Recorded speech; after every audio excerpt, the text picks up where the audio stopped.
kann. Die Kommission und die Standardisierungsorganisationen müssen nun rechtzeitig die essentiellen Orientierungshilfen entsprechend ergreifen und technische Standards bereitstellen. In den Trilogverhandlungen meines Erachtens sollten wir noch die Überschneidungen und Widersprüche mit anderen vielen Digitalgesetzen und sektoriellen Regelungen konsequent identifizieren und auch beheben. Es muss meines Erachtens auch sichergestellt werden, dass es innerhalb der Europäischen Union tatsächlich dieselben Regeln gilt. Also wir sollten die Fehler der DSGVO hier entsprechend nicht wiederholen. Wir sollten über Innovationsförderung sprechen, nämlich durch besseres Training von Datensätzen muss es eben signifikant auch eben verbessert werden. Und meines Erachtens noch ein letzter Punkt, dass die KMU oder die SMEs und Start-ups unter diesen teuren Einhaltungen von den Digitalgesetzen irgendwie etwas erleichtert werden müssen. Wir müssen dort mehr Ausnahmeregelungen schaffen und vielleicht auch in die KI-Wertschöpfungsketten unterstützend eingreifen, damit wir auch die Chance haben, entsprechend nach vorne zu kommen als Kontinent insgesamt. Recht herzlichen Dank. Σας ευχαριστώ και τώρα το λόγο έχει η Αντιπρόεδρος της Κομισιόν, η κυρία Vestager.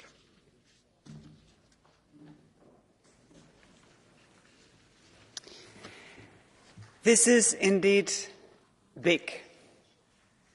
It is historic, this debate and the vote tomorrow. I want to congratulate the European Parliament, the rapporteurs and the shadows from this impressive work. Not only in relating to the proposal, but also in the preparation, in the in-depth understanding of what it is that we are dealing with.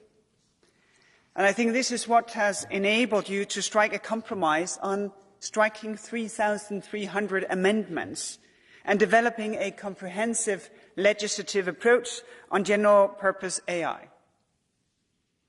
An impossible task for the unprepared. Not even an easy task for the well-prepared, as the Parliament had prepared. But just a few words about why we tabled this proposal in the first place. Because when it comes to technology, the most important thing when you embrace it is that you can trust it. And only by embracing something can you control it. If you keep it at arm's length, very difficult to get a tight grip. And what we can do here is to create trust, legal certainty, to enable AI to develop in a positive manner, to serve our society, our ambitions, the sectors, the businesses, the industry. We can do amazing things with artificial intelligence when we can trust it. When we started our journey, I frequently got the question, why are you regulating AI? This will hamper innovation. Why not just let it go? But I think by now everyone realizes that this is the important moment. Yes, this is the time. And also this has matured the outer world to see that the risk-based approach, the focus on the use of technology, that is the future-proof one. I think this is also a chance to put a big line under the Brussels effect. The work of this Parliament is not to be seen in isolation. It is to be seen with the ambition of democracy, not only catching up with technology, but shaping how we use technology in the best interest of the human being. I commend you, and I look very much forward to the debate, the vote tomorrow, and the process from there on. Thank you very much. Σας ευχαριστώ και τώρα το λόγο έχει εκ μέρους της Επιτροπής επίσης ο Επίτροπος κ. Μπρετόν.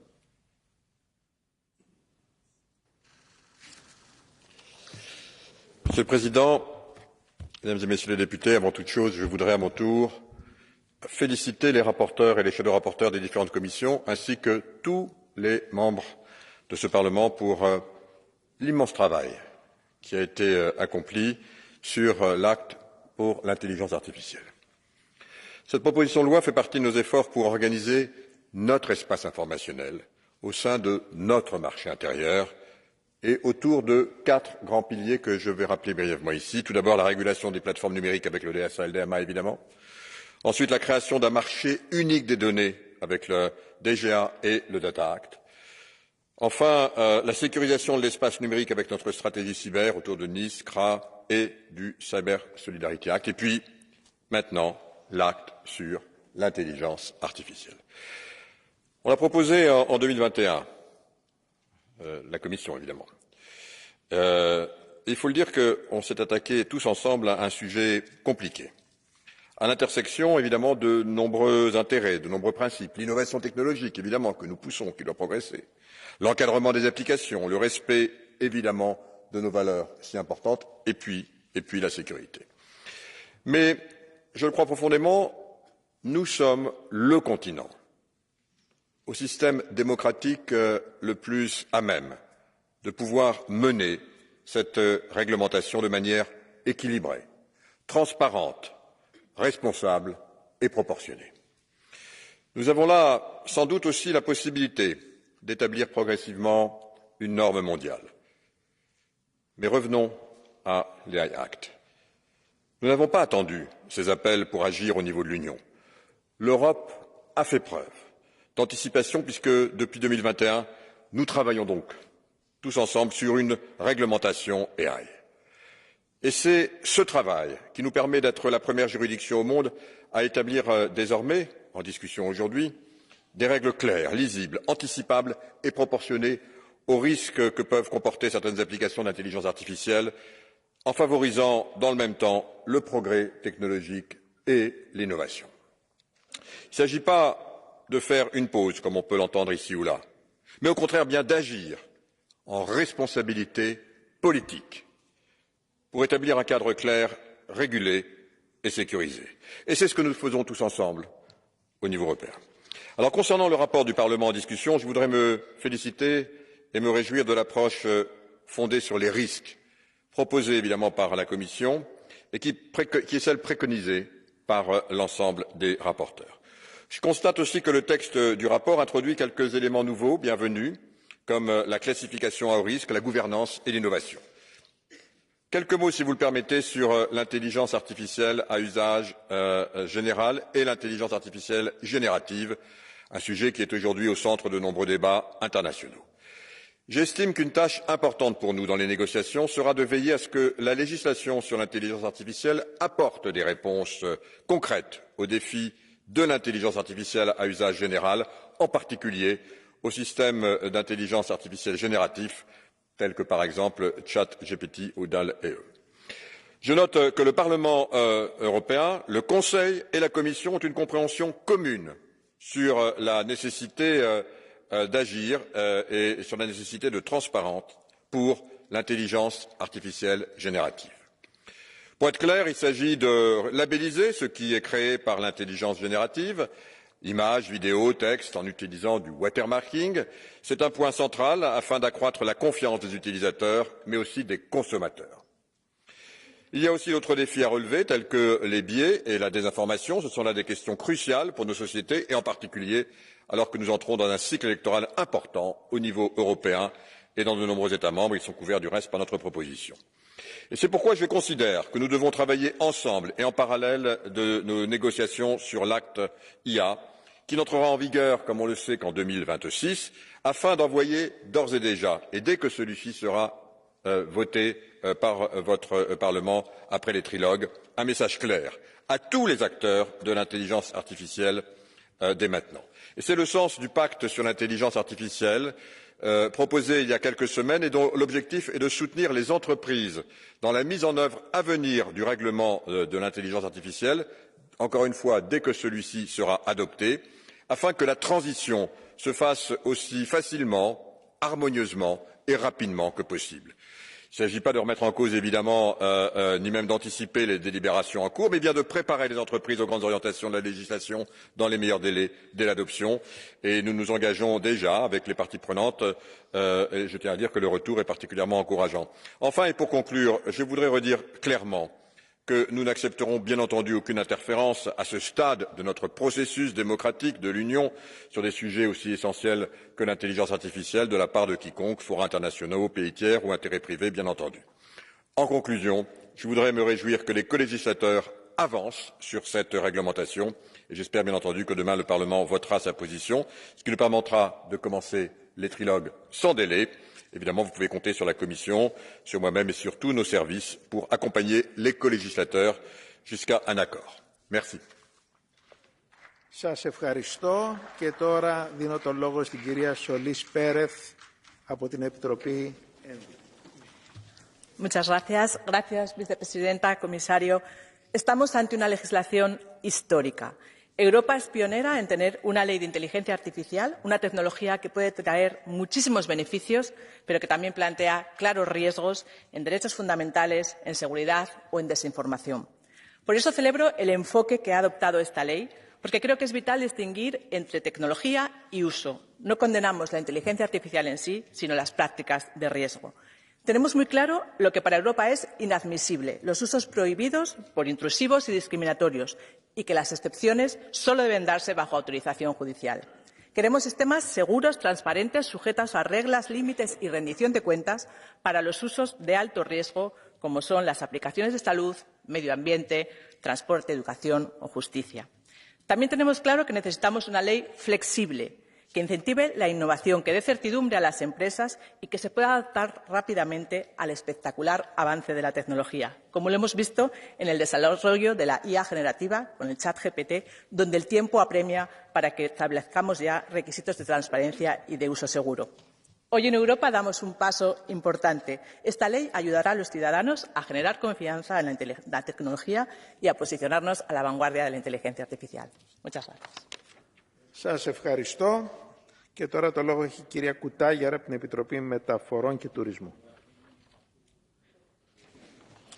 Thank you, Chair, Madam Commissioner, colleagues, the rapporteurs. It was a pleasure working with you from the transport side of things.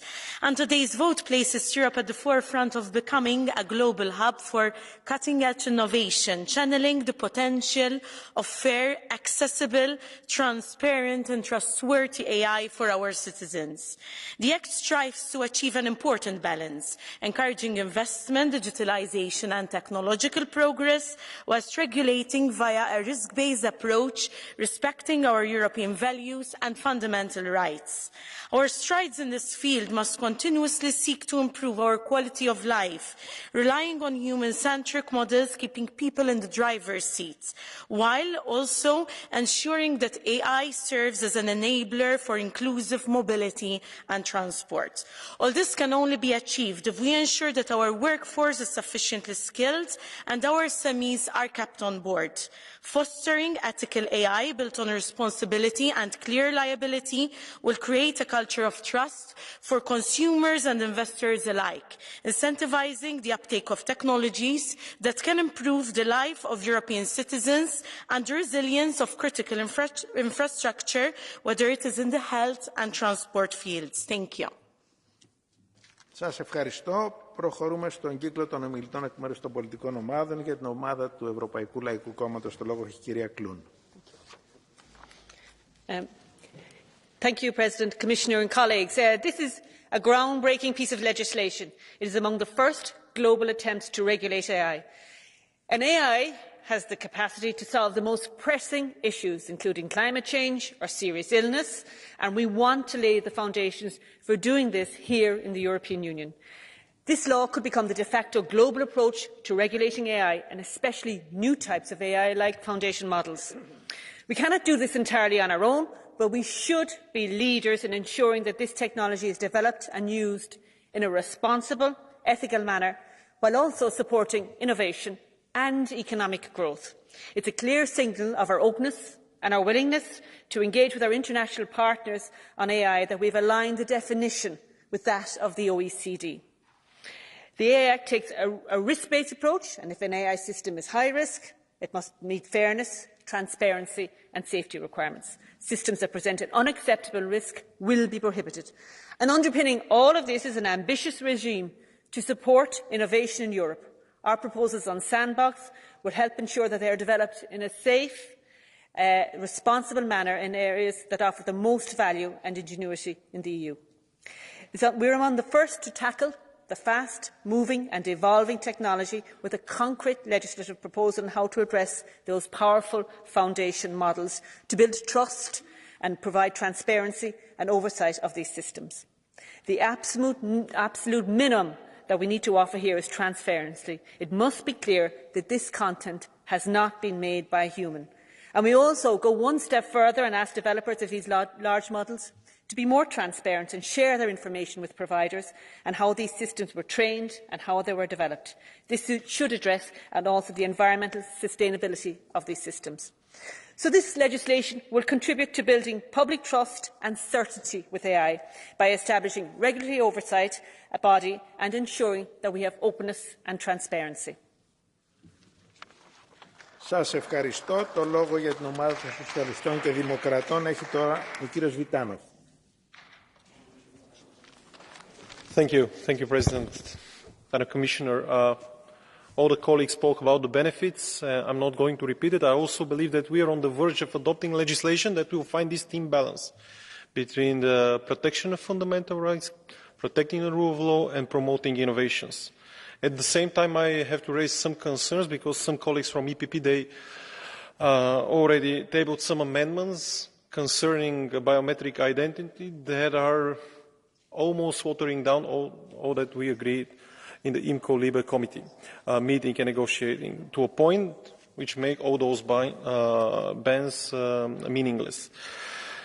And I'll give you this story. I remember that story. We all remember this Pentagon project, I believe, that used AI systems to detect and to identify humans. And out of 8 troops, nobody was detected. All those guys, they use different amusing tricks, some somersaulting for 300 meters, some hitting cardboard boxes, and one even looked like fir tree. Don't even ask me what that means. The AI could not detect them because it was never trained of data of people doing so, and it does not possess the creative intelligence of a human being.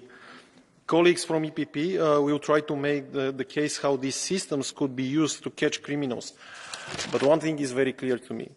Those who want to hide from AI systems will always find a way to do so, and always the innocent will suffer. So it's not a question of whether the AI system have the potential to result in racially biased and discriminatory outcomes. We actually know for sure that this is the case. We see this confirmation of this in the data provided of multiple NGOs. We keep seeing it during the LIBE mission to Washington, D.C., and we have heard it even from the EU High Commissioner for Human Rights. And no, AI is not dangerous only when used by autocratic governments. When a technology is flawed, it's flawed no matter who uses it and for what purposes. Thank you. Σας ευχαριστώ. Το λόγο για την ομάδα Renew Europe τώρα έχει η κυρία Χάν. Das Potenzial von künstlicher Intelligenz ist so groß, das können wir uns heute kaum vorstellen. Für alle Lebensbereiche, sei es Bildung, Arbeit oder Gesundheit. Und deswegen ist es so wichtig, dass wir mit dem AI Act heute die Grundlage legen wollen, welche Art der Anwendung von künstlicher Intelligenz wollen wir in einer liberalen Demokratie haben. Denn Chance und Risiko liegt immer in der Anwendung. Gesichtserkennung, super praktisch, um mein Handy zu entsperren, aber biometrische Gesichtserkennung zur Überwachung im öffentlichen Raum, liebe Kollegen, das kennen wir aus China, das hat in einer Europäischen Union nichts zu suchen. Wir müssen solchen Gefahren einen klaren Riegel vorschieben und gleichzeitig Innovation made in Europe fördern. Dafür stärken wir zum Beispiel Experimentieren in Reallaboren. Deshalb haben wir uns entschieden, für Allzweck-KI und generative KI wie ChatGPT auf Qualitätsstandards zu setzen und eben nicht auf Verbote oder eine Hochrisikoeinstufung. Denn wir dürfen beim AI-Act weder Fantasien von Überwachung noch von Überregulierung folgen. Unser Ziel muss es sein, Bürgerrechte zu stärken, Wirtschaft und Innovation zu beflügeln, damit wir die Europäische Union zum Hotspot für Fortschritt und künstliche Intelligenz machen können. Vielen Dank. Σας ευχαριστώ. Για την ομάδα των Πρασίνων τώρα το λόγο έχει η κυρία Φανς Πάρεντακ. Hoe willen wij dat de toekomst van onze maatschappij eruit ziet? Laten we computers bepalen wie goed of fout is, wie fraudeur of crimineel zal zijn op basis van waar je woont, van welke sportclub je lid bent en welk beroep je ouders hebben? Of gaan we uit van het goede in mensen en geven we iedereen een eerlijke kans? Kiezen we voor een samenleving waar mensen continu gevolgd worden door zogenaamd slimme camera's, zodat overheden en bedrijven elke dag precies weten waar je bent en wat je doet? Of kiezen we voor een samenleving waar je vrij over straat kunt gaan? Door de snelle opkomst van kunstmatige intelligentie moeten we fundamentele keuzes maken over onze toekomst. En bepalen gekozen volksvertegenwoordigers door het opstellen van stevige regels dat? Of leggen we de toekomst van onze samenleving in handen van grote techbedrijven onder het mom van innovatie? Ik zeg, laten we kunstmatige intelligentie de goede kant op sturen. Naar technologie die mens en milieu vooruit helpt. En risico's bij het gebruik van AI voor mensenrechten zoveel mogelijk beperken.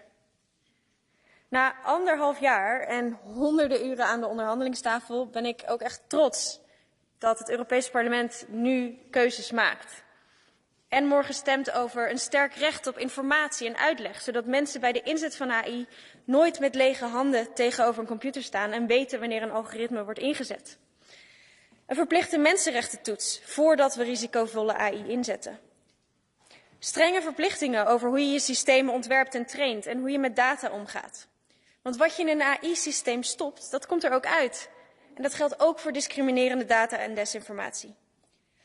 En dat we bindende regels gaan stellen in plaats van zelfregulering voor grote modellen zoals ChatGPT.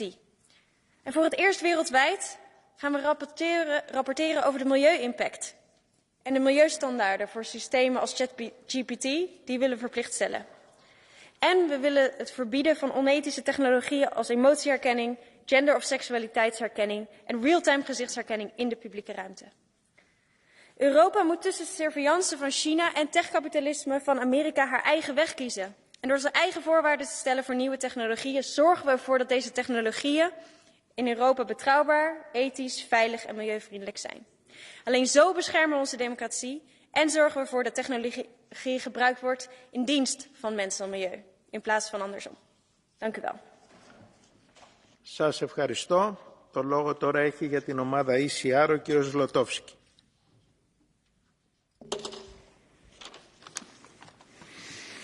Κύριε Πρόεδρε, Szanowna Pani Przewodnicząca, cyfryzacja może być skutecznym lekarstwem na wiele wyzwań, przed którymi stoimy jako ludzkość.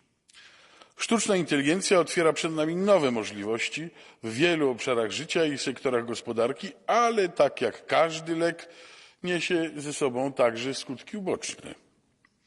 Dlatego musimy korzystać z tej technologii świadomie, rozumiejąc związane z nią zagrożenia i ryzyka, ale dostrzegając także, że jej rozwijanie i stosowanie może przynieść o wiele więcej korzyści niż problemów.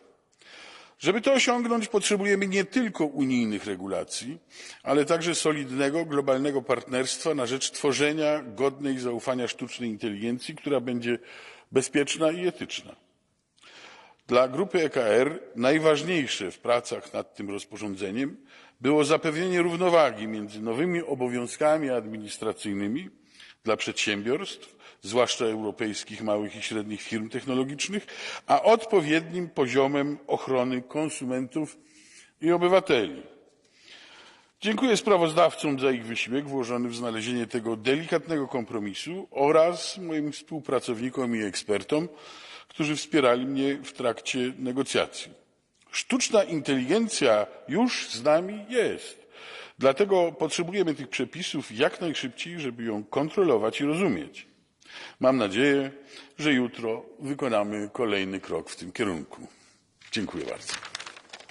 Σας ευχαριστώ. Για την ομάδα ID τώρα το λόγο έχει ο κύριος Vistisen. Debatten, vi har her i dag om kunstig intelligens, er en, der er fyldt med etiske dilemmaer og svære spørgsmål.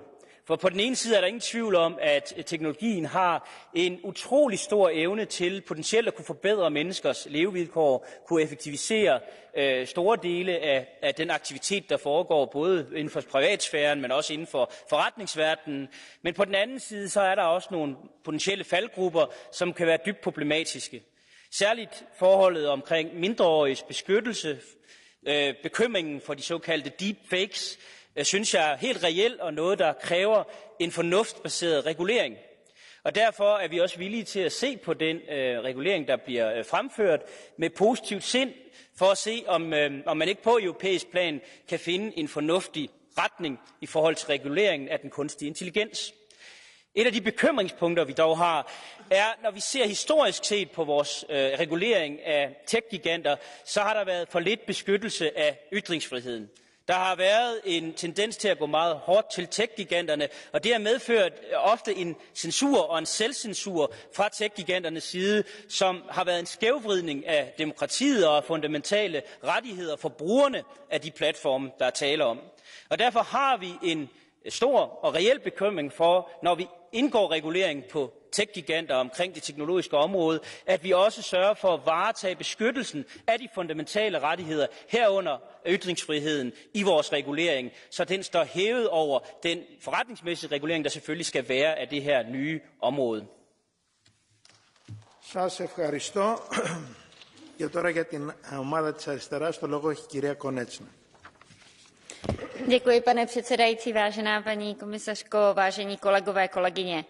V případě přijetí by byl akt o umělé inteligenci prvními pravidly pro umělou inteligenci na světě. To je jistě pro Evropskou unii velmi ambiciózní cíl, být v této oblasti první na světě a udávat tak trendy regulace těchto rapidně se rozvíjejících technologií. A proto by také nemělo být ambiciózní pouze to, kolikátí na světě budeme, ale především také, zda budou tato pravidla ambiciózními a budou skutečně sloužit k občanům a ochraně občanů Evropské unie, jejich základních práv či jejich zdraví. Bohužel text, který vzešel z jednání výboru IMCO a LIBE, ambiciózní pravidla postrádá. Neexistují případy, kdy užívání AI k určování přístupu osob ke vzdělání, při hodnocení uchazečů o práci nebo rozhodování o udělení výpovědi nebude vysoce rizikové užívání. Pokud nám opravdu jde o ochranu občanů, musí pro tyto užívání platit co nejpřísnější pravidla a kontroly. Ale v současném textu by tyto užívání nebyly automaticky hodnocena jako vysoce rizikové. Opakuji, neexistuje případ, kdy ponechání rozhodování o osudu zaměstnanců na umělé inteligenci nebude vysoce rizikové. Předběžná opatrnost je tedy zcela na místě a v textu ale nicméně chybí. Zároveň se nedá mluvit o dobré regulaci, pokud povoluje sledování zaměstnanců na pracovišti za pomocí umělé inteligence bez jejich souhlasu. Je vážně naším cílem dát najevo, že tato korporátní dystopie, kde každý krok zaměstnanců bude na pracovištích jejich nadřízenými a zaměstnavateli sledován, je v Evropě v pořádku? Pokud ne, je potřeba užívání AI za tímto účelem zakázat. Společně s kolegyní Ernst jsme podali řadu pozměňujících návrhů, které mají ochranu občanů na prvním místě. V případě jejich přijetí bude možné přijmout i tento návrh. Pokud ale tyto připomínky nebudou adresovány a naše pozměňující návrhy nebudou přijaty, není pro mne možné tento návrh podpořit. Děkuji. Σας ευχαριστώ. Ολοκληρώθηκε ο κύκλος εκ μέρους των πολιτικών ομάδων. Το λόγο τώρα έχει ο κύριος Ουρίκ, μη εγγεγραμμένος. Kolegovia, pracoval som na programovaní umelej inteligencie počas doktorandského štúdia a myslím si, že nič nevypovedá o fascinujúcosti a takej rôzostrašnosti umelej inteligencie viac ako ten prípad, čo sa stal študentovi, ktorý sa pýtal chatbotu od Microsoftu, že keby si mal vybrať medzi prežitím svojím a prežitím človeka, čo by si vybral? A chatbot mu odpovedal, moje prežitie. Umelú inteligenciu určite bude treba regulovať. Predstavte si, že napríklad nejaký automobil, ktorý riadi umelá inteligencia, havaruje. Kto bude zodpovedať za škodu? Predstavte si, že, nedaj Bože, to auto riadené umelou inteligenciou niekoho zabije. Kto pôjde do väzenia? Ten počítač. Nehovorím o ďalších rizikách v oblasti sociálnej. Umelá inteligencia, umelá neurónová sieť sa dokáže naučiť kresliť za pol hodinu. Ľudskému dieťaťu to trvá 4 roky. Hrozí, že ľudia budú prichádzať o prácu a to nehovorím o rizikách vo vojenskej oblasti, o rizikách masového sledovania občanov, deepfake videí alebo ďalších hrozbách. Čiže určite treba tie varovania vedcov z celého sveta, že umelú inteligenciu treba regulovať, brať vážne. Je to naozaj fascinujúca, ale zároveň aj veľmi desivá oblasť, ktorú treba rozumne regulovať. Ďakujem. Σας ευχαριστώ. Το λόγο τώρα έχει ο κύριος Λέναρς. Yes, thank you, Mr. President. This AI Act that we're discussing today is a very important piece of legislation, and I really thank the rapporteurs and all the shadows, everybody who worked on this, for their diligent work, because we need a European approach and we need a human-centred approach. And I don't think anybody, also today in the debate, nobody has denied the benefits and the potential of artificial intelligence to make our societies more prosperous and our economies more efficient. And in order to reach that potential, we need to make sure that AI is safe, reliable and trustworthy. It needs to be developed and used in an ethically and morally correct way, and the fundamental rights of our citizens must be protected. But we should not only discuss how to protect our citizens from AI, we also need to make sure we can use AI to protect our citizens. When a child goes missing, every second counts. 76% of abducted children that tragically do not survive the abduction die within the first 3 hours of their disappearance. Every second counts, and we need to make use of all the instruments at our disposal to prevent such tragedies from happening. I think that we need a very realistic approach to this. I think the Commission proposal was very balanced on having targeted exceptions to a ban on this kind of technology. And this is also reflected in our amendment that we have tabled as an EPP to allow the use of technology in very targeted situations to find missing children, to prevent terrorist attacks and to fight heavy criminals. And I really count on the support of all the colleagues for such a balanced and targeted proposal. Thank you. Σας ευχαριστώ και τώρα το λόγο έχει ο κύριος Γκαρσία de Blanco. Efectivamente, estamos ante un día histórico, pero un día histórico que no surge de la casualidad, sino del trabajo madurado durante muchos años. Recuerdo el texto que se aprobó aquí sobre ética en inteligencia artificial en 2020, del que fui ponente, el trabajo del Comité Especial sobre Inteligencia Artificial, el gran trabajo de los ponentes en esta misma ley y, por supuesto, hace falta también agradecer a todo el personal técnico, a los shadow reporters, al trabajo de la Comisión también durante todos estos años para llegar hasta este punto.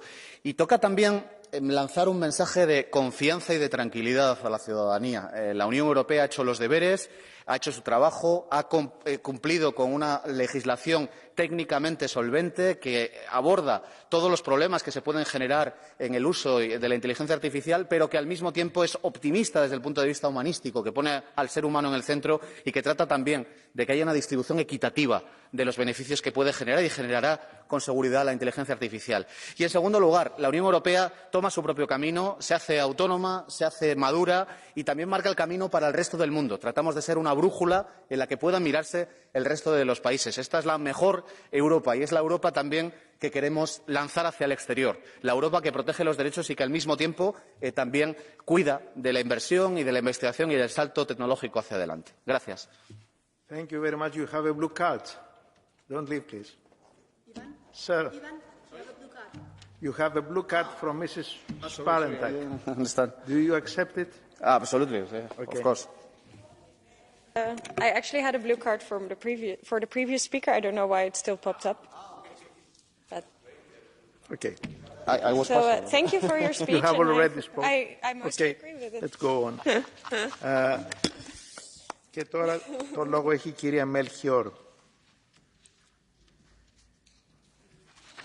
Thank you, Vice President. Dear colleagues, Kære Margrethe, we made it. Over a year of negotiations, the AI Act has finally reached plenary. The outcome is a careful balance. It is a text that promotes innovation, that protects fundamental rights, and fosters trustworthy AI. And these three aims were key to our work in the Legal Affairs Committee. We voted to guarantee that open source developers who are driving the AI revolution would have space to experiment without being buried in paperwork. We ensured that users of AI have a right to an explanation, because for citizens to trust AI, they have to understand the decisions that it makes. And finally, we ensure that citizens have a right to recourse, because decisions made by AI should never be final. All of these provisions have found their way into the final text. This is great, but tomorrow when we vote, we still have some decisions to make. We need to ban biometric mass surveillance. The police already have efficient tools without infringing on our fundamental rights. We need to prevent intrusive pseudoscientific behavioral recognition. We need to stop heartless automated migration decision-making. So I urge colleagues, vote to ban these dangerous practices. Vote for trustworthy AI that respects our fundamental rights. Thank you very much to the two rapporteurs, to all of the shadows, and to the Commission for the excellent work on this directive. Thank you very much. Ο επόμενος ομιλητής είναι ο κύριος Λαγκοντίνσκι. Danke, Herr Vorsitzender, und vielen Dank an die Berichterstatter. Danke für Ehrlichkeit, Verlässlichkeit und Vertrauen in der Zusammenarbeit. Wir haben einen guten Kompromiss geschaffen und diesen müssen wir respektieren, und das sage ich an die Adresse der EVP-Kolleginnen und Kollegen, respektieren und nicht konterkarieren. Ehrlichkeit, Verlässlichkeit und Vertrauen, das sind auch die 3 Eckpunkte dieser Regulierung. KI in Europa braucht das Vertrauen der Verbraucherinnen und Verbraucher. Unternehmer brauchen Verlässlichkeit. Sie brauchen verlässliche Leitlinien, um Nachhaltigkeit und innovatives Wachstum zu sichern. Aber als Europas Gesetzgeber müssen wir Mut und Ehrlichkeit beweisen und sagen, wo Grundrechte gefährdet sind, wo Diskriminierung anfängt, wo Umweltschäden drohen, da ziehen wir die Grenze. Deswegen schieben wir Techniken den Riegel vor, die behaupten, sie können erkennen, ob Manfred Weber glücklich oder sauer ist. Die vorgeben, die sexuelle Orientierung von allen, die hier sitzen, anhand ihrer Mimik oder ihrem Verhalten festzustellen. Und ja, wir wollen keine Massenüberwachung mit KI. Wir sind nicht chinesischer Volkskongress. Wir sind nicht russische Duma. Wir sind Europäisches Parlament und wir wirken in einem Raum der Freiheit und Demokratie. Die meisten Anwendungen, das ist wichtig zu sagen, sind von dieser Regelung nicht betroffen. Und das ist auch gut so. Zwischen Technologiepessimismus und Technologieoptimismus wählen wir die richtige Balance. Technologierealismus. Die Balance in diesem Paket ist richtig. Wir haben diesen Weg zusammen beschritten und wir gehen diesen Weg in die Zukunft gemeinsam weiter. Vielen Dank. Σας ευχαριστώ. Επόμενος ομιλητής ο κύριος Ρόκιν για 1,5 λεπτό.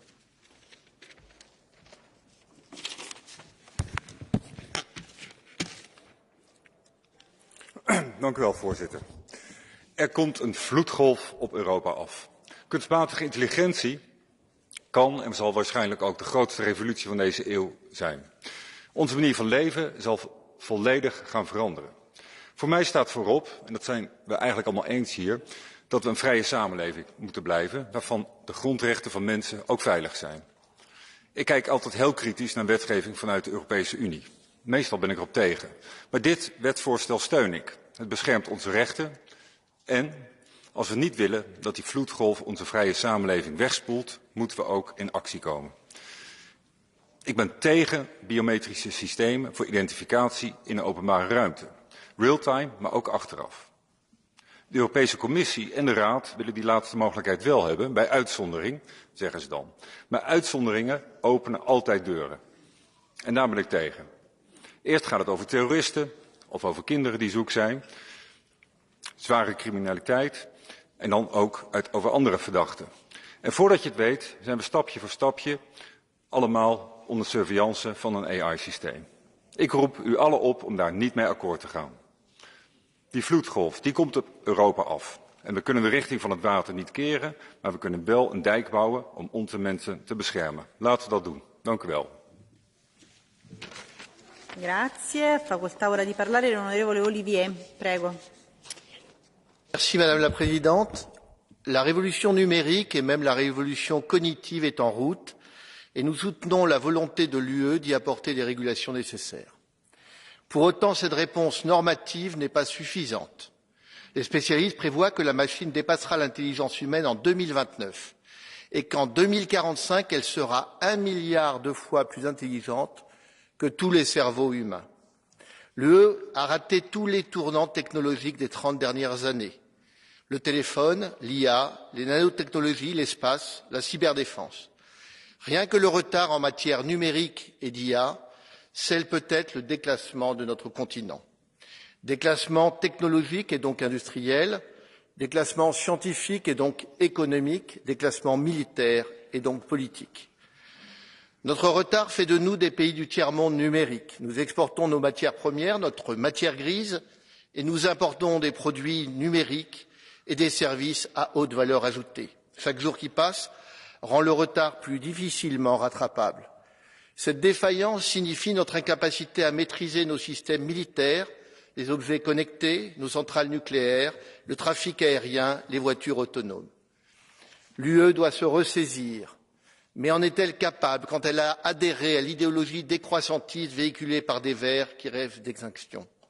Comment l'UE postmoderniste peut-elle aller vers le 3e millénaire quand elle se résigne à la vassalisation numérique, qu'elle a révoqué toute confiance dans la science, toute idée de progrès, parce que finalement, elle a renoncé à l'idée même de puissance?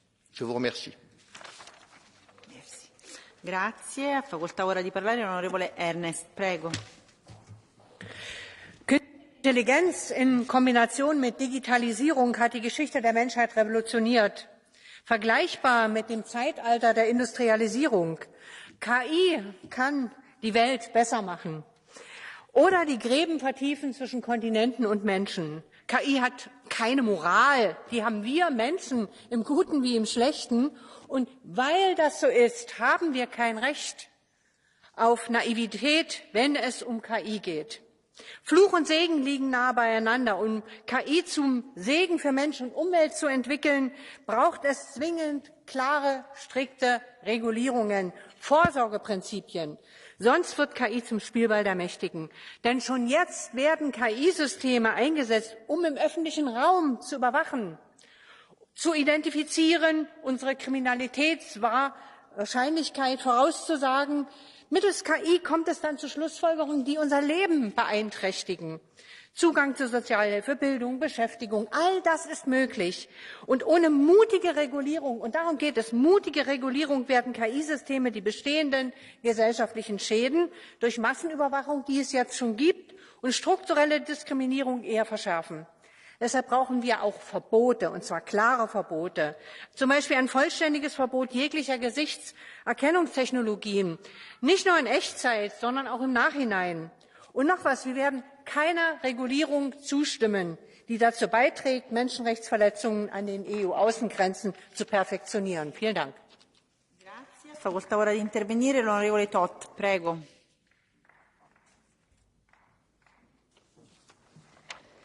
Thank you, President. For today's debate, I asked artificial intelligence to write me a speech in rhyme about regulating AI.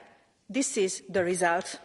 The AI Act is a crucial step we must take to ensure that AI is developed without mistake. We must establish ethical guidelines and rules to ensure that AI is used as a tool for the benefit of all citizens and society, and not just for profit or propriety. The AI Act will provide a framework that's fair and ensure that AI is used with care. We must protect the rights of every European and ensure that AI is developed with precision. So let us support the AI Act with conviction and ensure that AI is developed with a clear vision. Let's seize the opportunity to make a positive impact and ensure that AI is developed with a responsible pact. Thank you, colleagues, for your attention. Let's work together to ensure a bright AI dimension. Thank you. Grazie a lei. Ha facoltà ora di intervenire l'onorevole Schwab. Prego. Frau Präsidentin, Frau Vizepräsidentin, liebe Kolleginnen und Kollegen! Zunächst mal gilt ein großes Dankeschön an all diejenigen, die einen wirklich ausnehmend guten Kompromiss für das Gesetz über künstliche Intelligenz erarbeitet haben. Denn es kommt natürlich darauf an, dass wir mit diesem weltweiten Meilenstein, den die Europäische Union setzen kann, sicherstellen, dass die Regeln, die wir in Europa schaffen, einheitlich gelten für alle in Europa und nicht einem Wettlauf zwischen 27 Mitgliedstaaten schon innerhalb der Europäischen Union ausgesetzt sind. Hier schafft der Vorschlag des Europäischen Parlaments eine sehr, sehr gute Grundlage auch für die Verhandlungen mit dem Rat. Und ich hoffe, dass es uns gelingt, diesen Ansatz der Vollharmonisierung durchzusetzen.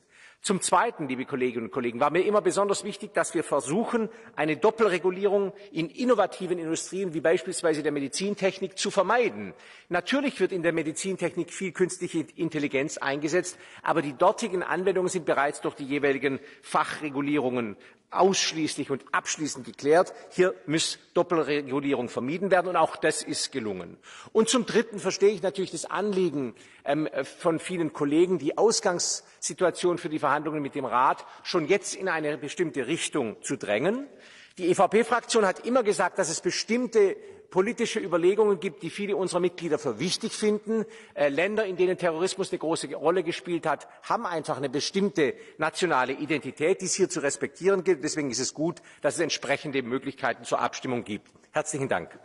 Onorevole Schwab, c'è una blue card per lei. Pleasure. Dall'onorevole Godischi. Prego.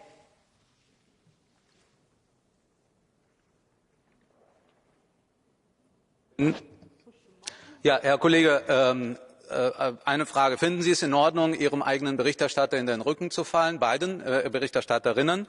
Und zweitens, kennen Sie die Fälle, wo in Russland mit Hilfe der Gesichtserkennung mitten auf den Straßen Menschen praktisch aus den Metros, aus den Straßen weggezerrt worden sind und verhaftet worden sind, nur weil sie im öffentlichen Raum mit ihrem Gesicht unterwegs waren, erkannt wurden und aus politischen Gründen danach auch zur Verantwortung gezogen wurden in einem repressiven Staat? Und ist das nicht eine schiefe Ebene, auf die wir uns hier begeben? Denn das waren auch Gesetze, Kriminalgesetze, Strafrecht, was auch dort angewendet wurde, so wie Sie das hier möchten.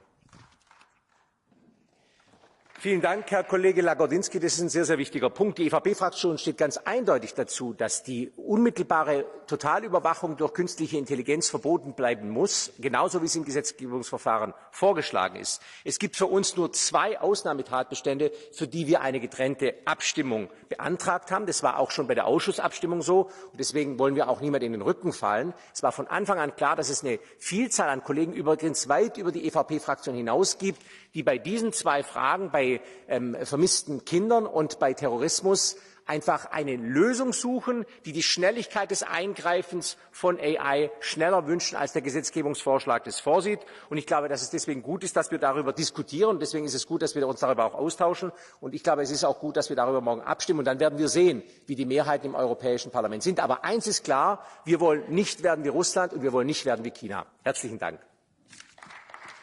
Grazie. Facoltà ora di intervenire l'onorevole Kumpula-Natri, prego.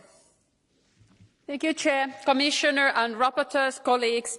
We are taking a historical step, and the whole world is interested in what will happen here. This AI Act will boost the AI usage, but not forget that the societies are built on the rules. Rules are there for safety, health, democracy, rule of law, privacy and environment. But now we hear pleas globally that do something as people start to see AI solutions in our lives. IDA Special Committee and Data Strategy have been paving the way for balanced regulation, and 2 years of work in the Parliament improved already good Commission proposal. We don't want a predictive policing that you most probably are a criminal, nor scoring citizens by pointing systems. And no, and it's good that EP position would also ban this also by the private entities. Do you want emotion recognition to be used at your children's school or at the workplace? Parliament don't. Last week I spent in Washington. The most common sentence I heard was, "We are lagging so much behind EU." So the global interest there, and I'm a strong believer of the Brussels effect. So the definition that aligns internationally and reaches also the generative AI helps us to do something good for the global societies. Thank you. Grazie. Facoltà ora di intervenire l'onorevole Katainen, prego. Arvoisa puhemies, hyvä komissaari, tekoäly kehittyy huimaa vauhtia ja sen käyttö avaa aivan valtavia mahdollisuuksia esimerkiksi logistiikkaketjujen optimoinnissa tai älykkään liikenteen saralla. Nopea kehitys ja uudet käyttötarkoitukset ovat nostaneet esiin myös sääntelyn tärkeyden, jotta tekoälyä voidaan käyttää eettisesti, turvallisesti ja tarkoituksenmukaisesti, erityisesti silloin kun puhumme muun muassa kasvojen tunnistuksesta.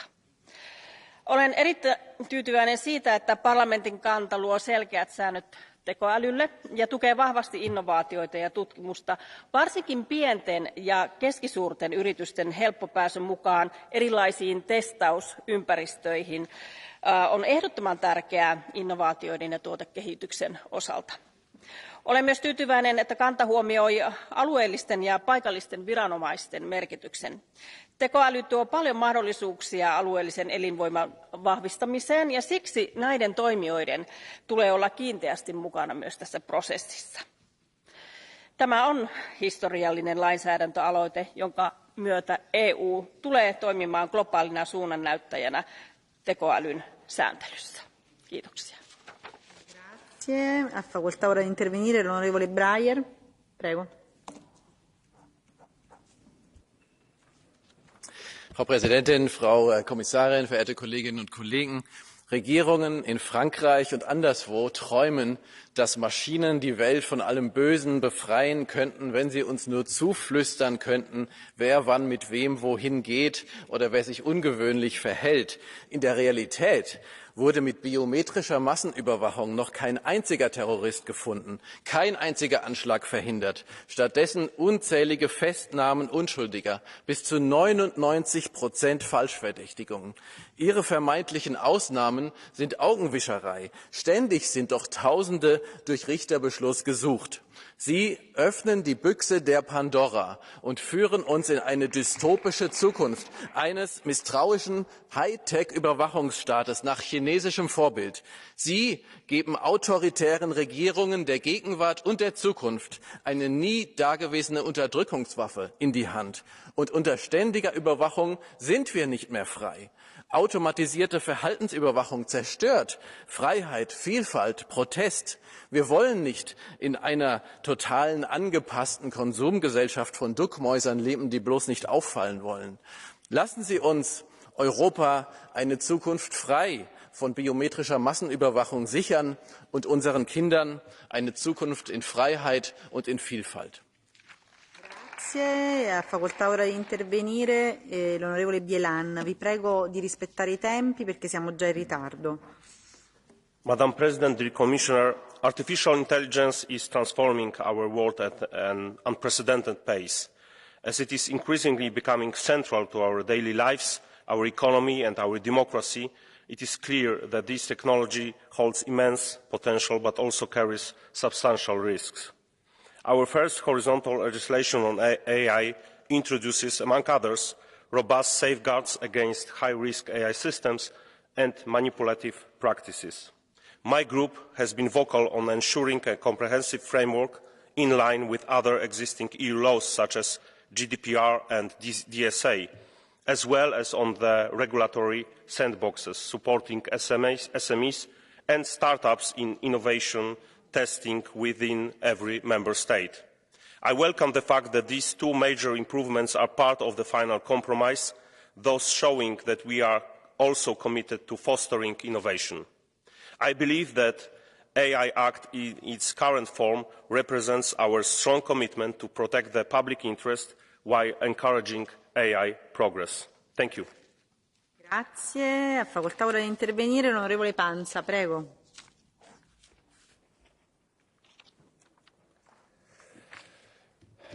Grazie Presidente, Commissaria, colleghi. Non ho mai risparmiato critiche, anche feroci, alla Commissione. Riconosco però che in questo caso, insieme al Parlamento, abbiano intrapreso la giusta strada, forse dettata anche dalla consapevolezza di non essere in grado di mettere in campo le risorse necessarie, soprattutto economiche, per tenere il passo di Cina e Stati Uniti. Quindi ritengo giusta e doverosa la volontà di realizzare un quadro normativo che garantisca un uso sicuro di questo strumento, che sappiamo offrire grandi opportunità ma che porta con sé un enorme potenziale distruttivo. Abbiamo sentito molte illustri personalità del mondo della tecnologia avanzare dubbi sulla sicurezza di questo strumento, gli stessi Elon Musk o Sam Altman, il CEO di OpenAI, solo per citare i più famosi, che hanno predicato cautela nella gestione di questa potentissima risorsa, senza dimenticare che l'implementazione di queste tecnologie potrebbe portare alla scomparsa di milioni di posti di lavoro. Ecco, nessuna di queste persone dovrà essere abbandonata. Concludo facendo solo 2 considerazioni. La prima: attenzione a non lasciarsi prendere la mano dalla bulimia normativa che spesso pervade questi palazzi, creando il rischio di una disincentivazione all'utilizzo nelle nostre aziende, gravando con ulteriori pesanti adempimenti soprattutto per le piccole e medie imprese. La seconda: non abbiate il timore di utilizzare l'intelligenza artificiale, ad esempio, per prevenire gli odiosi reati come il terrorismo internazionale, perché le democrazie occidentali hanno la capacità e gli strumenti di garanzia per poter utilizzare queste tecnologie non solo per migliorare le nostre vite, ma anche per garantirci la giusta sicurezza. Grazie. Grazie a lei. Ha facoltà ora di intervenire l'onorevole Pignedoli, credo. Okay. Buon pomeriggio a tutti. L'intelligenza artificiale è come un fiume. Possiamo metterci una diga per bloccarlo, ma prima o poi strariperà. Quello che dobbiamo fare è cercare di dirigerne il corso. La risposta europea è l'Artificial Intelligence Act, che segna un punto di arrivo importante, ma anche l'inizio di una sfida, perché servirà un'attenzione particolare per garantire la buona applicazione delle norme, con tecnologie in continua evoluzione e tutelando la competitività delle aziende europee. Ricordiamo sempre che l'intelligenza artificiale non è neutra, è un prodotto umano e nella gestione di questi sistemi non dovrà mai mancare il controllo dell'essere umano. Monitoraggio e correzione degli errori devono essere costanti, ma la norma non è sufficiente alla rivoluzione che sta arrivando. La buona politica deve prevedere anche risvolti sociali e culturali, per esempio uno stravolgimento del mondo del lavoro, e allora sarà il caso di cominciare a pensare a un reddito universale. C'è poi l'enorme questione della tutela dei dati raccolti e utilizzati.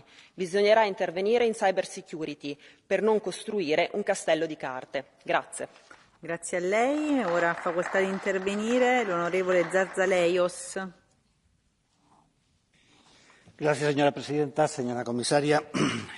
La verdad es que hoy es un día para felicitarse por esta iniciativa que se plasma.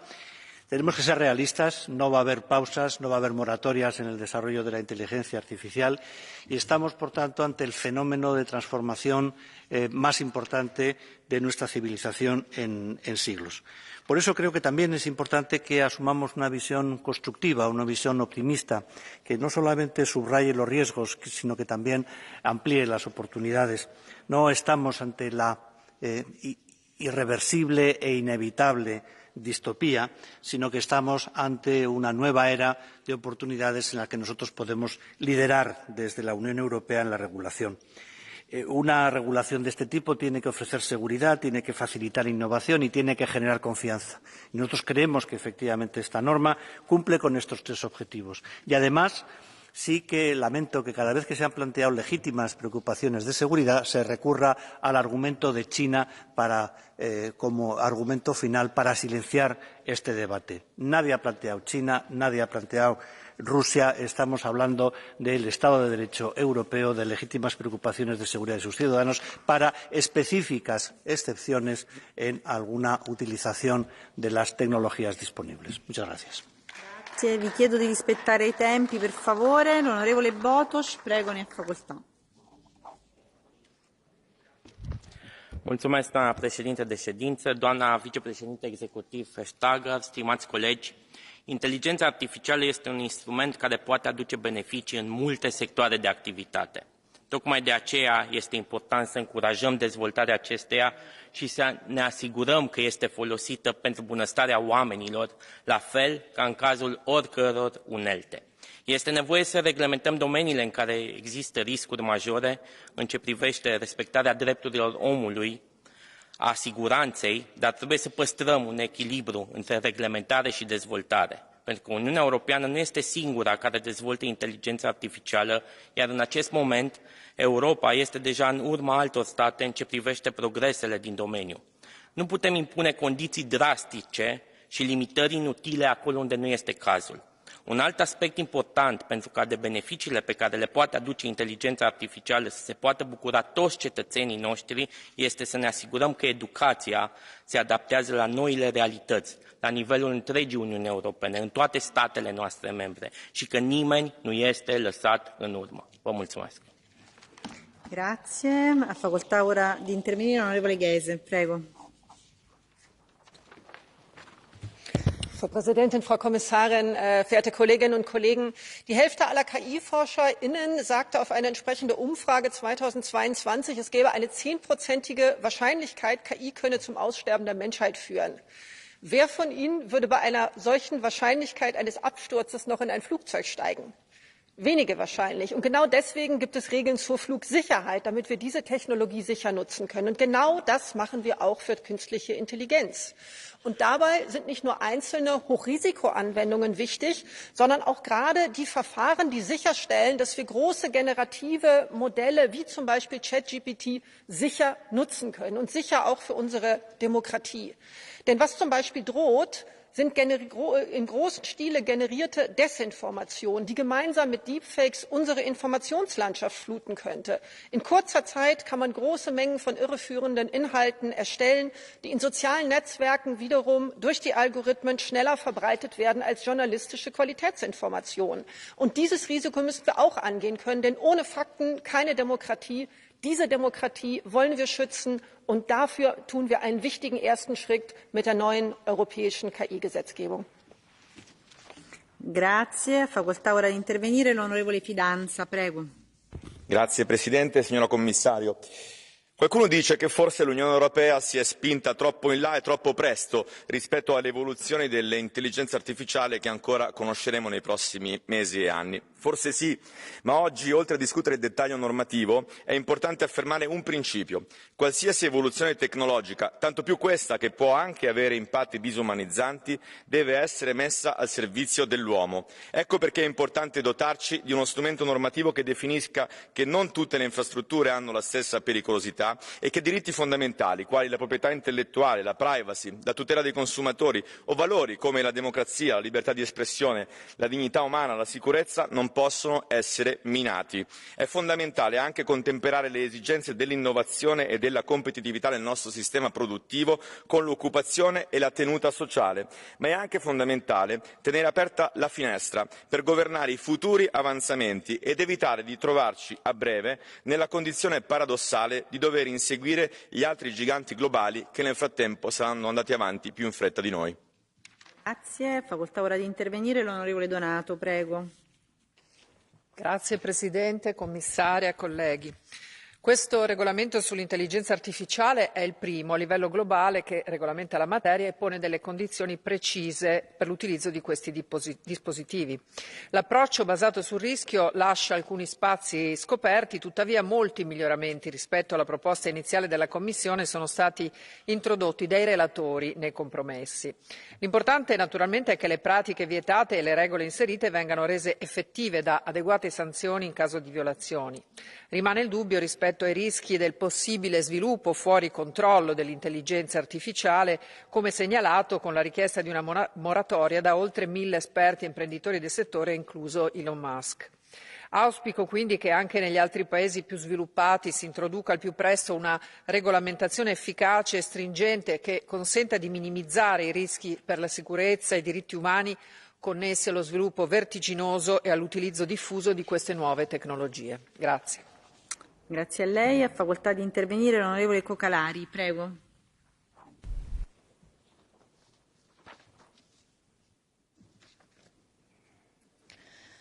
Tack fru talman.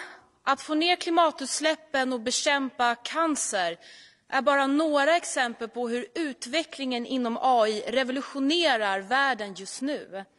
Med möjligheterna kommer också ansvar. och världens ögon är på Europa just nu. Och därför är det så viktigt att EUs nya och världsunika AI-lag fungerar. Att den fungerar både för att leda digitaliseringen framåt och för att skapa trygghet för våra medborgare. Jag vill uppmana därför mina kollegor att rösta ja till att polisen ska kunna använda AI-teknik i realtid för att stoppa terrordåd, för att stoppa kidnappningar av barn. Vi ska skydda våra medborgare, inte terrorister. För ni måste förstå att digitaliseringen är redan här. Vi ska inte låta den kinesiska kommuniststaten sätta spelreglerna för teknikutvecklingen och framtiden. Det är Europa som ska vara framtiden och för digitaliseringen. Intervenire la vicepresidente Charanzova, prego.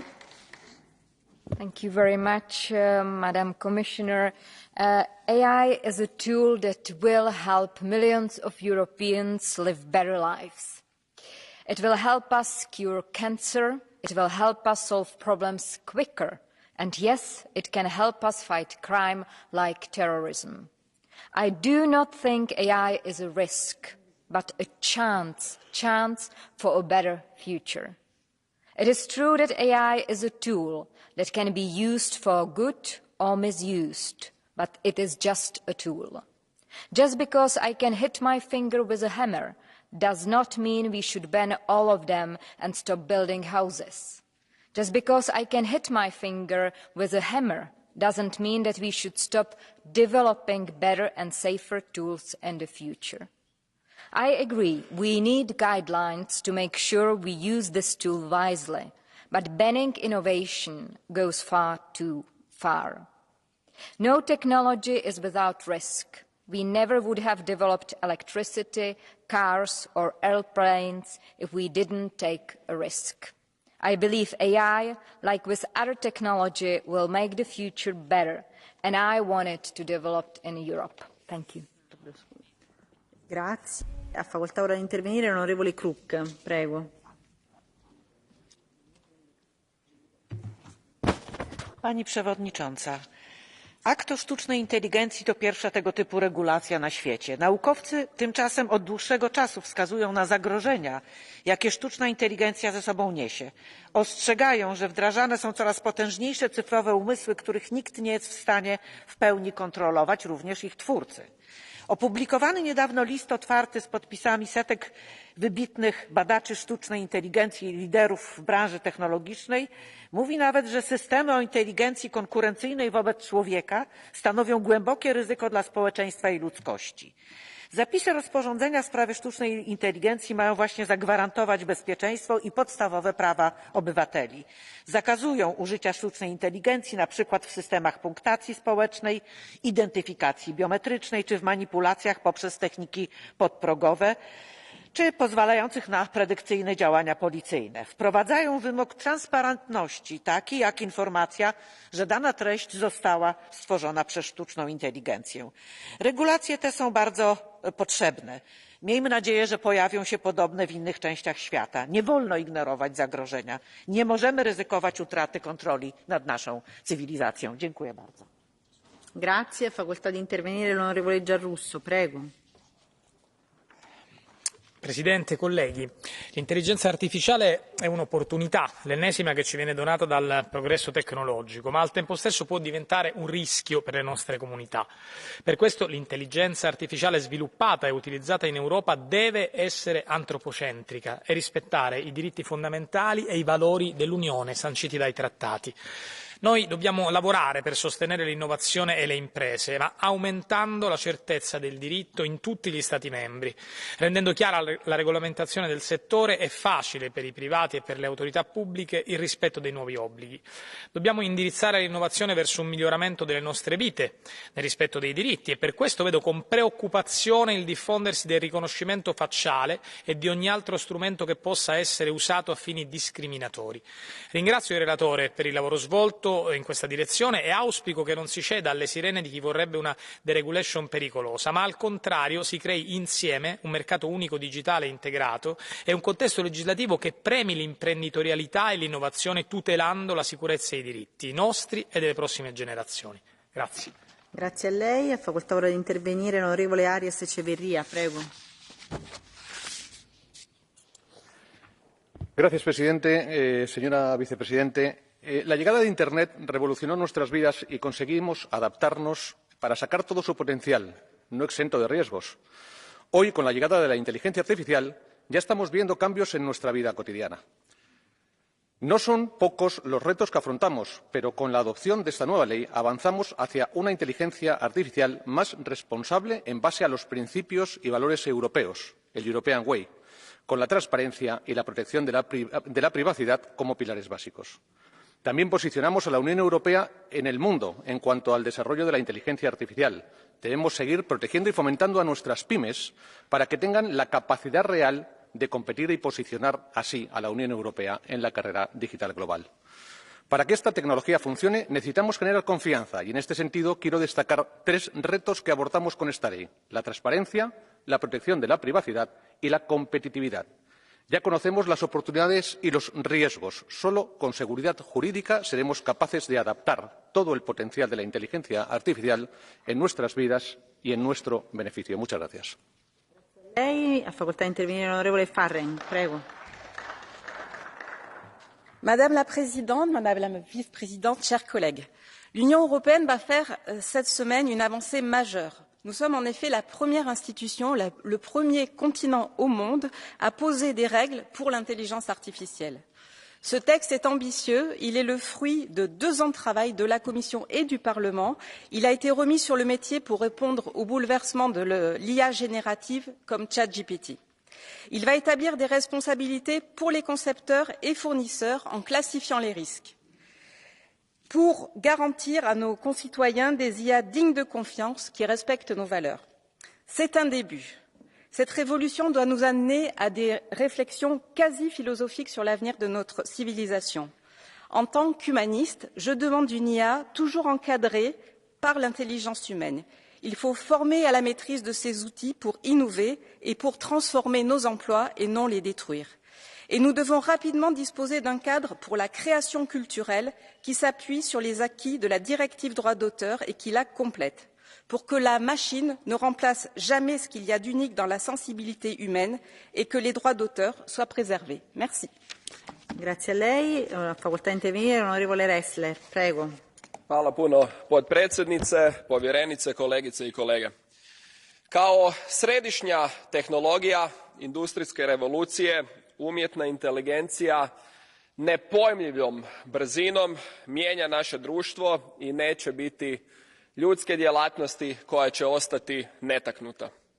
Poput svih alata može se koristiti i za dobro i za zlo, za kvalitetniju medicinsku dijagnostiku, veću kvalitetu života, veću produktivnost, manje jednoličnog posla, ali i za distopijske scenarije, masovnu kontrolu ili sustave društvenog vrednovanja. Zato uspostavom jasnih pravila moramo iskoristiti mogućnosti i minimizirati rizike. Oprez i osigurači su potrebni, ali nerazumno protivljenje pojedinim primjenama, poput biometrijske identifikacije radi pronalaska nestale djece, čini se potpuno promašenim. Dame i gospodo, ovo je povijesni akt. Europi je potreban okvir povjerenja, Europi je potrebna pravna sigurnost, a Europi su također potrebne i inovativnost, inovacije i konkurentnost. Ovaj dokument to može postići, zato čestitam svima koji ste sudjelovali u izradi ovoga, bilo je i meni drago i nadam se da sa ovim i u pregovorima sa Vijećem možemo postići dobar, kvalitetan okvir. Hvala puno. Grazie. Facoltà di intervenire l'onorevole Raffaella. Prego. Dank u wel, voorzitter. Het is natuurlijk hartstikke goed dat we in de Europese Unie nu nieuwe wetgeving kunnen voorstellen. Naar onszelf toe, naar de rest van de wereld. En we laten hiermee een heel goed voorbeeld zien. Maar laten we ons ook realiseren dat kunstmatige intelligentie gaat over mensenrechten. We zullen te alle tijden de menselijke maat moeten bewaken. Als het gaat om de sociale en de economische rechten van mensen, dan hebben we gezien dat kunstmatige intelligentie mensen kan uitsluiten. Het kan discrimineren, maar het kan ook een heleboel goede dingen doen. Voor de innovatie die we nodig hebben, voor de snelheid en de efficiëntie die we nodig hebben. Of het nu gaat om de arbeidsmarkt, of het onderwijs, of onze veiligheidsdiensten die ermee moeten werken. Dus er is een goede kant en er is een noodzakelijke kant. Maar er is ook een kant die we moeten bewaken vanuit het menselijk perspectief. Het humaan perspectief. En ik vind dat dit een hele goede stap is daar naartoe. En daar wil ik ook een compliment voor geven. Dus laten we ervoor zorgen dat we die waarborgen erin houden. Laten we ervoor zorgen dat we goed blijven monitoren hoe deze wetgeving toegepast wordt. Altijd de menselijke maat. Dank u wel. Grazie. Facoltà di intervenire l'onorevole Hetman. Prego. Dziękuję bardzo Pani Przewodnicząca, Pani Komisarz, Szanowni Państwo. Sztuczna inteligencja niesie ze sobą niezwykły potencjał, ale też pozostawiona sama sobie może równocześnie stanowić źródło bardzo poważnych zagrożeń. W związku z tym stworzenie jasnych i stabilnych ram prawnych, w których określona jest gradacja ryzyka sztucznej inteligencji i wprowadzone bardzo konkretne obowiązki w zależności od stopnia tego ryzyka jest niezwykle potrzebne. Niezwykle cieszę się, że właśnie Unia Europejska jest światowym pionierem we wprowadzaniu tych regulacji, dając tym samym konsumentom zaufanie do tej technologii, zaś inwestorom i przedsiębiorcom pewność i przewidywalność prawną. Uważam również, że powinniśmy wykorzystywać potencjał sztucznej inteligencji do tak fundamentalnych kwestii, jak zapobieganie zamachom terrorystycznym, czy też poszukiwanie zaginionych, porwanych dzieci. Choć musi się to odbywać przy pełnym zagwarantowaniu podstawowych praw i wolności obywatelskich w ściśle określonych przypadkach i przede wszystkim, co najważniejsze, wyłącznie na mocy decyzji niezależnego sądu. Dziękuję bardzo. Grazie. Facoltà di intervenire l'onorevole Didier. Prego. L'encouragement, mais aussi la régulation de l'intelligence artificielle exige des choix. Et il y en a un qui n'est pas tout à fait anodin, celui concernant l'identification biométrique, c'est-à-dire concrètement la reconnaissance faciale. La droite demande que cette technologie puisse être utilisée dans certains cas précis et bien circonscrits, pour retrouver des enfants disparus, pour prévenir les actes terroristes, pour interpeller des auteurs d'infractions punissables d'au moins 3 ans de prison. Plusieurs groupes politiques de gauche refusent de recourir à l'intelligence artificielle alors qu'il s'agit ici de protéger des enfants, d'interpeller des criminels et de nous préserver du terrorisme. Quand l'idéologie passe au-dessus de la sécurité, quand des postures de principe passent au-dessus des situations d'urgence, cela en dit beaucoup sur l'inconséquence de certains groupes politiques de cet hémicycle ici au Parlement européen. Ils devront s'expliquer devant les citoyens, car face à l'exigence absolue de protection des citoyens d'Europe, chacun doit prendre ses responsabilités.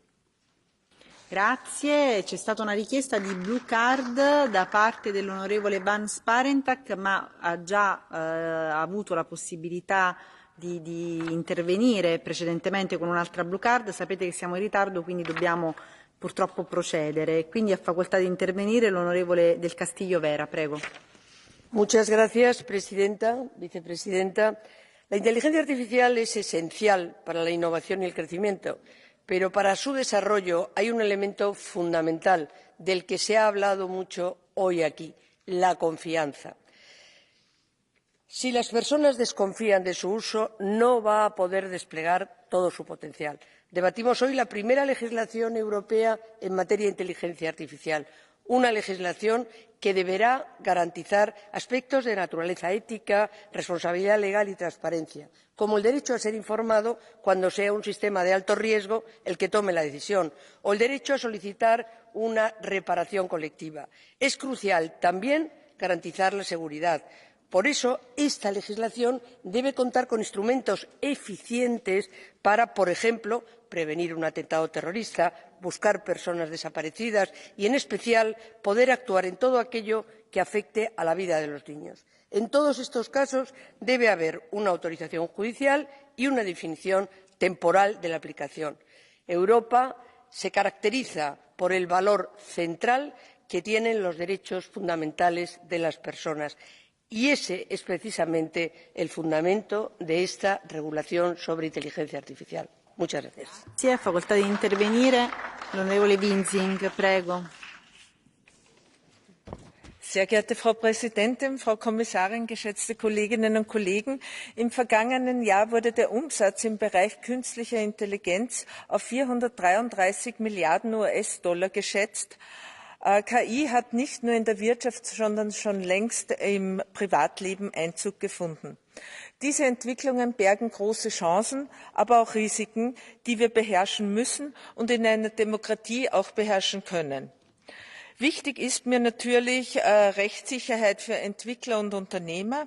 Und als Chair der SME Intergroup wünsche ich mir natürlich auch Unterstützung für SMEs und Startups, damit sie in diesem Bereich auch erfolgreiche Business Cases entwickeln können.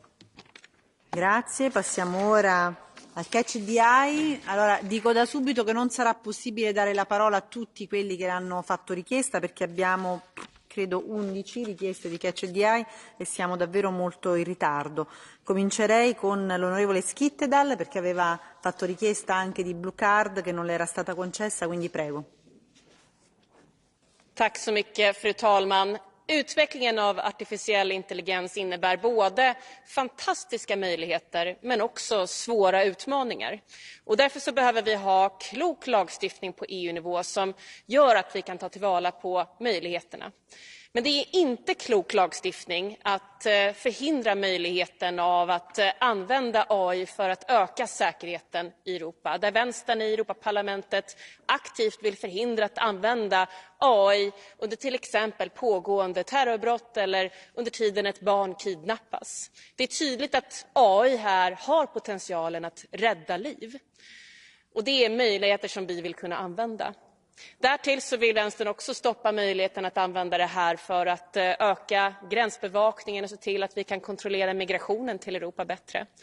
Det är inte klok AI-lagstiftning att stoppa de möjligheterna, så jag hoppas att de förslagen faller här imorgon. Grazie, facoltà ora di intervenire l'onorevole Thaler. Prego. Vielen Dank, Frau Präsidentin. Ich habe die letzten 1,5 Stunden hier vor allem von der linken Seite viele Argumente gehört, die vor allem Angst machen. Und das ist irgendwie schade. Aber es war auch irgendwie immer schon so, wenn es um Digitalisierung ging. Ja, die KI wird unser Leben mindestens genauso verändern, wie es der Computer gemacht hat. Es ist nur nicht so sichtbar. Es ist nur nicht so spürbar wie in den letzten 20, 30 Jahren. Und der Grund dafür ist, dass künstliche Intelligenz erst dann zur vollen Stärke kommt, wenn Automatisierung und Schnittstellen dazukommen. Und weil es nicht so sichtbar ist, weil diese Stärke nicht so spürbar ist, als zu der Zeit, wo wir mechanischen Lochkartenmaschinen beim Rechnen zugesehen haben, müssen gerade wir hier in dem Haus noch genauer draufschauen. Und das tun wir mit diesem Rechtsakt. Meine Devise lautet: keine Angst vor künstlicher Intelligenz, aber Hochrisikogebiete regulieren. Und ich bin davon überzeugt, beides ist möglich. Vielen Dank. Grazie. Facoltà ora l'onorevole Virkkunen. Prego. Arvoisa puhemies, tekoälyyn sisältyy erittäin paljon mahdollisuuksia ja on tärkeää, että luomme lainsäädäntökehyksen, joka innostaa ja kannustaa investoimaan ja innovoimaan tekoälyyn Euroopassa. Samaan aikaan on tärkeää myös tunnistaa mahdolliset riskit. On hyvä, että Eurooppa ensimmäisenä maailmassa on nyt saattamassa voimaan sääntöjä, mihin tekoälyä saa käyttää ja millä tavoin. Mielestäni lähestymistapa, missä tekoälyn käyttö on luokiteltu riskin mukaan, on perusteltu. Suurin osa tekoälyn käytöstä voidaan katsoa matalariskiseksi toiminnaksi, mutta silloin kun tekoäly alkaa tehdä päätöksiä, jotka päättävät ihmisten koulutusvalinnoista, työpaikkaan pääsystä tai pankkilainasta, on perusteltua, että nuo järjestelmät ovat tarkemman auditoinnin ja valvonnan kohteena. Samoin on perusteltua, että tietty tekoälyn käyttötarkoitus kielletään Euroopassa kokonaan, kuten ihmisten kontrollointi ja massavalvonta tekoälyn avulla. Silti pidän perusteltuna sitä poikkeusta, mitä EPP-ryhmä esittää, missä tuemme komissiota, että tietyissä ihmisten terveyttä ja turvallisuutta vakavasti vaarantavissa tilanteissa oikeuden päätöksellä tekoälyä saisi käyttää, jotta ihmisten elämää ja terveyttä voidaan turvata, saisi käyttää tuota reaaliaikaista kasvojen tunnistusta myöskin. Se on mielestäni perusteltu asia ja toivon, että parlamentin enemmistö äänestää tuon muutoksen puolesta. Tekoäly tuo meille paljon mahdollisuuksia. Meidän kannattaa Euroopassa ilman muuta ne hyödyntää, mutta on muistettava, että tekoäly ei toimi arvovapaasti, vaan tärkeää on ne arvot, minkä pohjalta tekoälyä koulutetaan ja sitä kehitetään. Sì, grazie. Dovete però stare in un minuto perché le richieste sono davvero tante e se parlate sforate tutto il tempo non riusciamo a dare la parola a nessuno. Ora ha facoltà di intervenire l'onorevole Leitão Marques, prego. Eccola lì. Esta tecnologia que hoje vamos regular pode ser muito positiva para as políticas públicas, para detectar padrões de adição no jogo online, prever o afluxo às urgências hospitalares, gerir melhor o insucesso escolar e preveni-lo e até os fundos europeus, tudo projetos em desenvolvimento em Portugal. Mas estas vantagens têm que ser olhadas com cuidado, evitando riscos elevados e discriminações, por exemplo, a recusa de um seguro a um morador apenas porque habita num determinado bairro, ou um brinquedo inteligente que ponha uma criança em perigo. Esta legislação é a primeira a nível mundial a estabelecer um equilíbrio entre a prevenção do risco e a inovação, conferindo maior segurança às empresas que trabalham nesta área e mais confiança aos cidadãos. Esperemos, senhora Vice-Presidente, que ela seja suficientemente flexível para conseguir acompanhar o avanço tecnológico e, assim, se manter relevante durante bastante tempo. Obrigada. Grazie. Facoltà ora di intervenire l'onorevole López Aguilar, prego. Señora presidenta, vicepresidenta Vestager, estamos aprobando nada menos que una ley europea de inteligencia artificial, uno de los grandes objetivos de la legislatura, una inteligencia artificial que nos va a acechar el resto de nuestras vidas. Y el esfuerzo de la Comisión de Libertades, Justicia e Interior en su informe ha sido el de hacerla compatible con la Carta de Derechos Fundamentales de la Unión Europea, no solo desde el punto de vista ético, sino desde el punto de vista jurídico y normativo, estableciendo usos prohibidos, como por ejemplo la inteligencia predictiva, policial y judicial, o el reconocimiento biométrico indiscriminado y ex ante a la comisión de ningún delito, y por supuesto los usos discriminatorios incompatibles con la igualdad y el principio de no discriminación que están consagrados en la Carta. Esto va a situar a la Unión Europea en la vanguardia de un desarrollo tecnológico imparable, a la que seguramente la norma llegará siempre un punto demasiado tarde con respecto del vértigo de sus desarrollos futuros y potenciales, pero está lanzando un mensaje al mundo. La Unión Europea está absolutamente determinada a controlar la agenda artificial y la inteligencia artificial. Gracias, señora presidenta. Grazie. Onorevole Andrews, prego.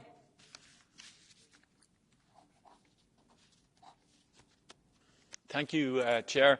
I'm fundamentally opposed to the use of AI systems in remote biometric facial recognition and in mass surveillance. There have already been too many cases of mistaken identity. There have already been too many cases of abuses of the system. To surrender the right of privacy to a technology that is developing and evolving as fast as this. AI's potential for positive transformation is vast, especially in medicine and education, as many speakers have pointed out. However, as the godfather of AI, Geoffrey Hinton, has said, AI also presents an existential threat to humanity, or in the vivid words of Yuval Noah Harari, it has the potential to hack the operating system of our civilization. However, let's not forget that AI did not create nuclear weapons, did not create genocide, did not create hate speech. Left to our own devices, we are more than capable of moral collapse, and that is why it is important that the legislation focuses on the intended use of the technology and not on the technology itself. Thank you. Facoltà ora di intervenire l'onorevole Mazurek, prego.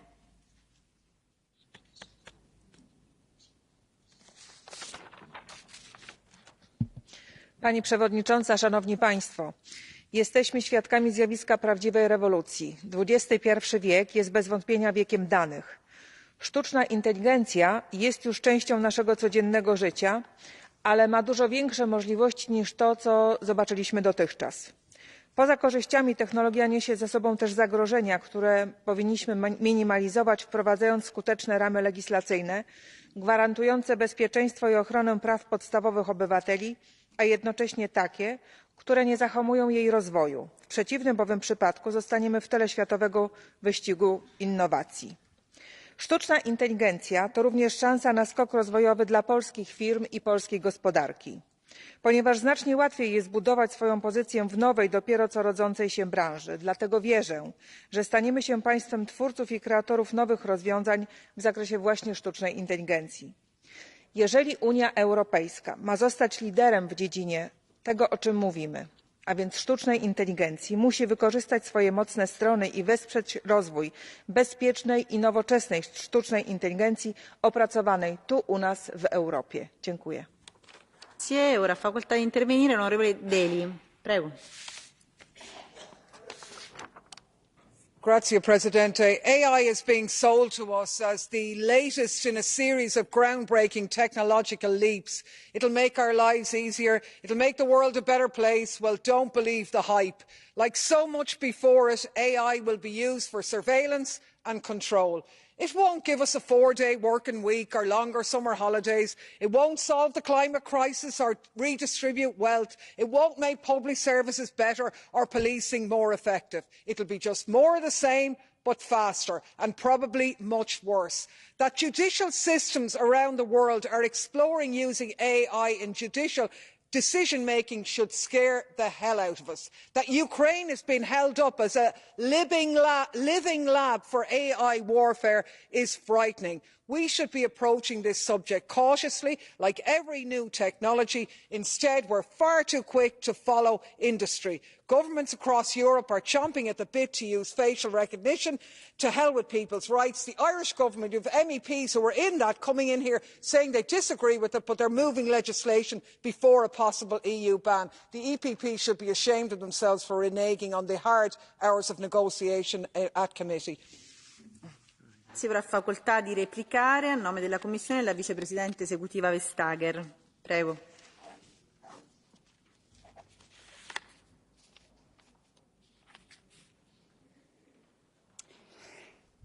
Thank you very much for this very far-reaching, for this nuanced debate.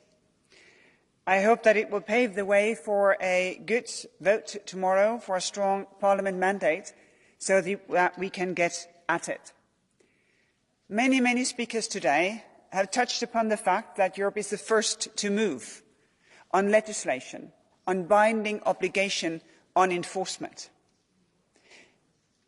But AI develops as we speak. And it is important that we also reach out to international partners to see how many can we bring on board, on at least until we have binding obligations, to have the possibilities for businesses to voluntarily commit as to how they develop, as to how they enable third-party control of what they do, as how they have a feedback loop to make sure that things are done right.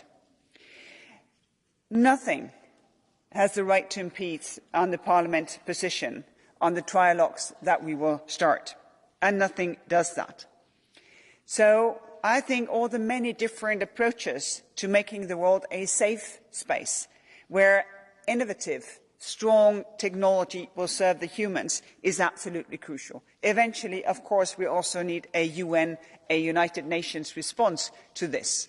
And here I hope that this debate will pave the way, because it's a debate that shows the balances that need to be maintained, freedom and safety. And it is really the future that we're talking about. How should these balances be made? Between the freedom, as many have spoken of today, the freedom of surveillance, the freedom to do what you want without someone looking over your shoulder, while at the same time the safety to know that if the worst things happen, the police can do their job. Also the balance between innovation and, of course, that risks of our fundamental rights are being prevented. I think these debates have had it all. I think that you have all heard and probably agree that AI is too important not to regulate, and it's too important to badly regulate. A good regulation that we all agree on as soon as possible must be a common objective. And, of course, that we need sound enforcement. We need these obligations that this law gives us to be a real thing on ground for people to be safe. The Commission's role is to be an honest broker between the European Parliament and the Council. We will do our best to facilitate your work in this crucial file. I think I speak also on behalf of my colleague Thierry Breton, myself, our services. We will, of course, be fully available. I am grateful for the ambitions of the Parliament on this very important file. It has been an impressive debate. It is no exaggeration that the world is following this work. I want to thank you very much for taking the lead. Thank you. Grazie. E ora ha facoltà di replicare il relatore, l'onorevole Benifei.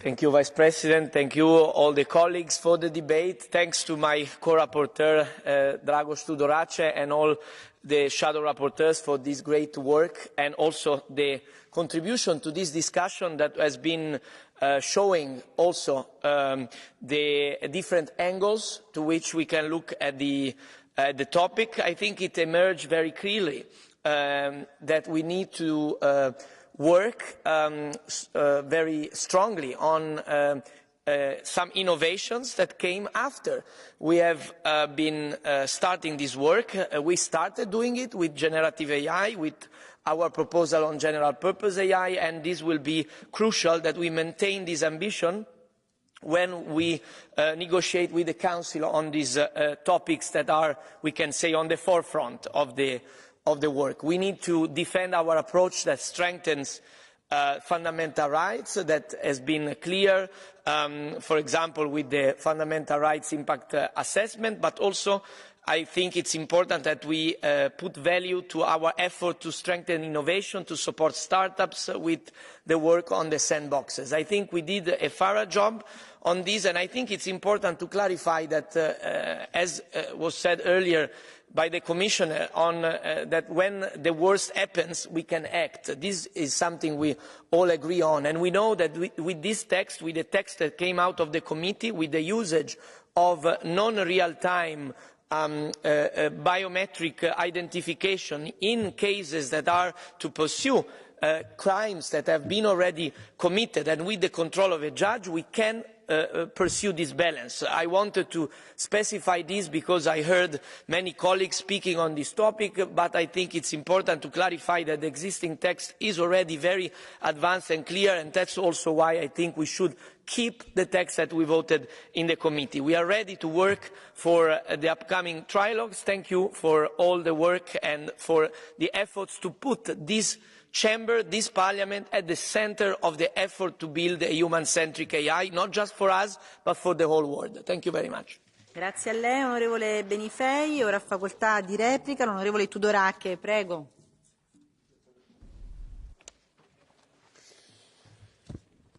Dear all, thank you very much for the debate today. We all use big words. We said change the world, transformative impact, turning point for humankind. Oftentimes, we use these words as political exaggerations, but with AI, these are right on point. We are facing a turning point in history.